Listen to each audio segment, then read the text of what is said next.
podcast is brought to you by Real Terrier Radio.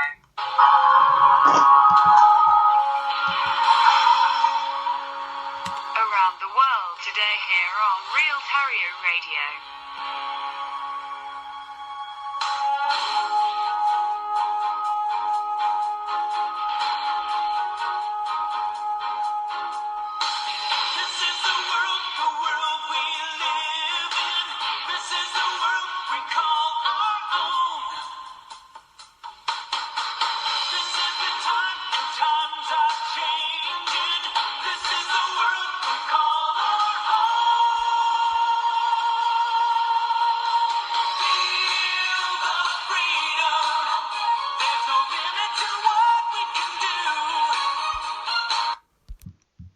Hello and welcome to Around the World Today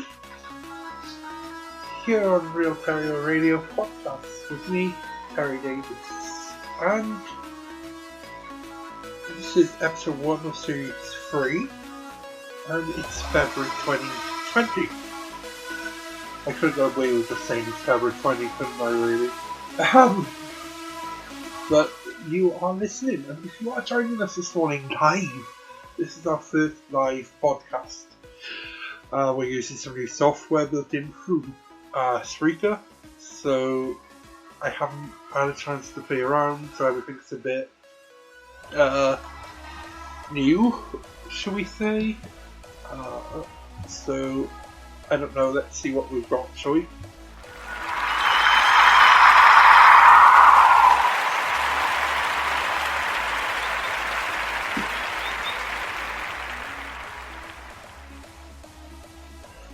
So yeah, it's February 2020, and hasn't it been quite a few months since we last spoke? The last time was the election, the outcome was foregone conclusion. We got Boris back. Since then, Brexit has happened. Well, not really, because all what's really happened is Article 50. Okay, that's fine. But Brexit, nowhere near done. The government has failed to follow through on a court order today, and it's deported people that the court has said that they can't deport. I'm going to look forward to that one. What else? Prince Harry is no longer a royal, and his wife, they've stepped down.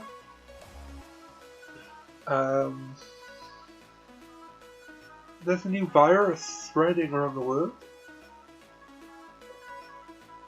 and I'm still alive, and all of us, or most of us, if you've been listening are, so that's a good thing.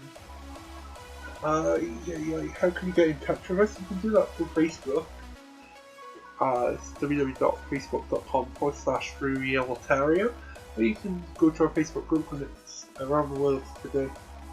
Or tweet us and it's @RealTerrier, and we're on Instagram as well, so that's also @RealTerrier. We've got our website realterrier.com, and I like the word "and" today. We shouldn't be doing this because I've got loads of reading to do, so we need to get through this, don't we? And we're now going to talk. So, okay. So, the Home Office, in the infinite wisdom, deported convicted offenders to Jamaica, a flight that has left the UK. Despite the last-minute legal challenge, around 50 people were due to be on the plane, but the Chancellor, Sadiq Javid, said on the end there was around 20.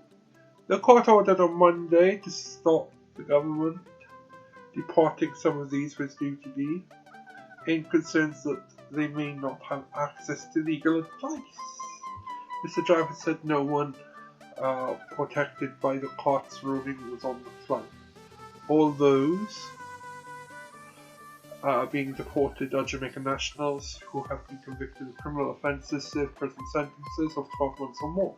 It is absolutely the right right when they had served the sentence that we sent them out of the country, Mr. Travis said on a BBC Radio 5 interview today. They are not British nationals. I love how he brings this up. They are not British nationals. Interesting. However, they are Commonwealth nationals. The last time I checked, the Queen of Jamaica is also the Queen of the United Kingdom. So I don't know how you could get around that, because I'm sure that those British or Commonwealth nationals could probably go to court. And considering up until I believe it was the 60s, Jamaica had British citizenship. So, yes, and I know this because my grandfather was sent to Jamaica for his national service. So do you know what I mean? Now, the flight was due to leave for Kingston at 6:30 AM this morning. But on Tuesday, the Home Office said, "We're making no apology for trying to protect the British public from serious, violent, persistent foreign national offenders. They have no problem with protecting the public when it comes to, I don't know, possibly maybe violent British offenders who are persistent in their views of offending." And there was quite a few different offences there. But I'm finding myself trying to ask, is this another populist makeup? You know, we'll get rid of these people, so we'll send 20 people back, say we did it. We said we'll get Brexit done. We'll get through Article 50, but we'll say we did it. You know, it's populism. Trump, I won't get impeached. Well, what you fail to say is during your impeachment hearing is your political party, your senators, who require your backing, you know, and your base to get re-elected, control that house. Is that fair? Should have all of the Supreme Court judges been hearing this case as well? And shouldn't they have had, you know, the three branches? Shouldn't that have been allowed to the judiciary, the both houses of Congress? Shouldn't they have been allowed to come up with their cases? At the end of the day, Trump is still impeached by the House of Representatives. So, you know, he's always going to go down with that. It's just, to me, these people who are around and advocating, should we say, populism politics, they're not really... They'll tell you what you want to hear, but where does this leave us in 5 years? When the services are stripped. You know, the government, by all accounts, didn't even want High Speed 2 to go ahead. Well, lo and behold, Boris Johnson has signed up to High Speed 2. You know, it's say one thing, do another thing with these populists because of pressure. I'm just listening to the music as I'm saying this, and I really shouldn't be because it's throwing me off, and it is live.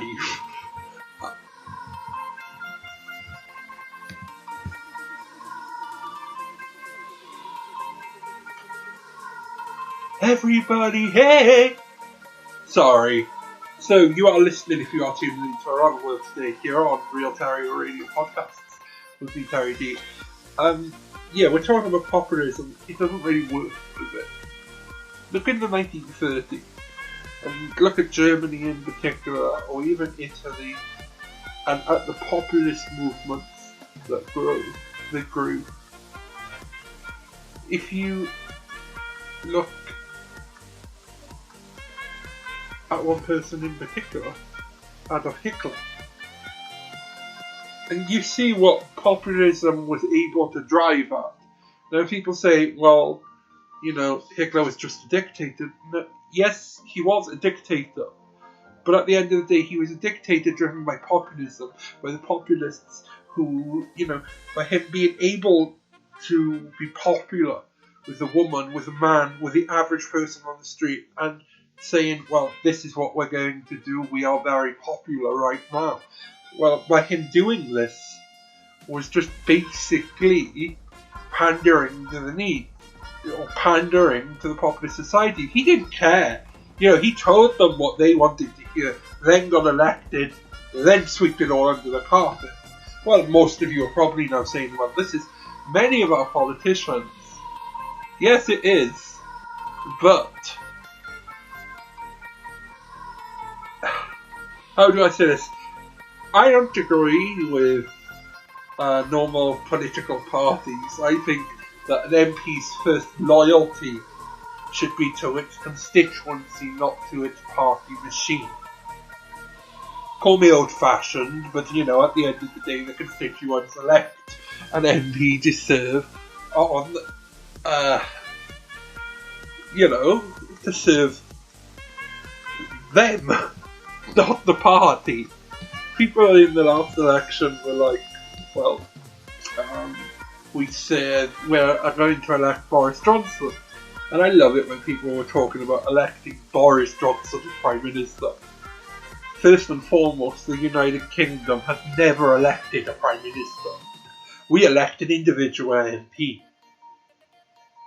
If you're too stupid to know that,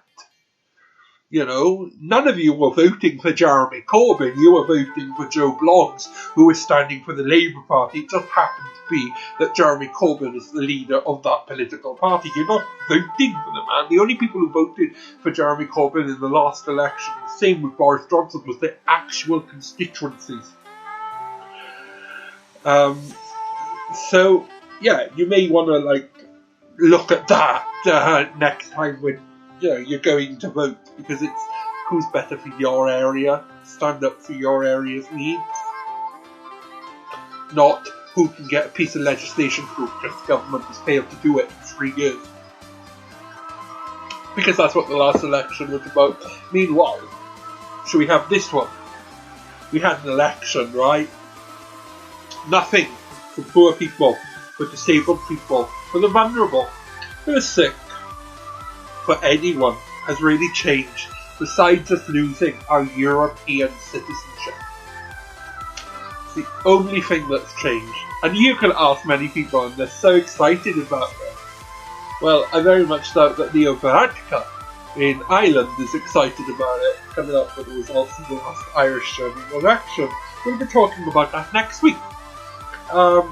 We've made this podcast as well about a weekly podcast now, so you'll be joining me on a Monday or a Wednesday or Tuesday, depending on my mood, shall we say. But it'd be within that 24 hours. Now, more exciting stuff. So Harry and Meghan have quit. How did a royal go and quit? Can you quit the family business? For him, you could tell it was hard because he didn't ask to see his grandmama. You would think it is that he would go and see it. No. It's... yes. We'll give you a second to gather your thoughts. Ever so slightly. But has Harry and Meghan done the popular thing? Are they now getting so much, that they've become popular? Let me know your thoughts, and thank you for tuning in. And there's a little update of all the news. And I hope you have a pleasant day. And I will see you next time here on Podcast by Real Terrier. So around the world today.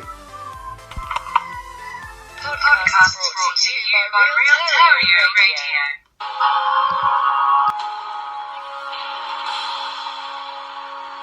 Around the world today here on Real Terrier Radio.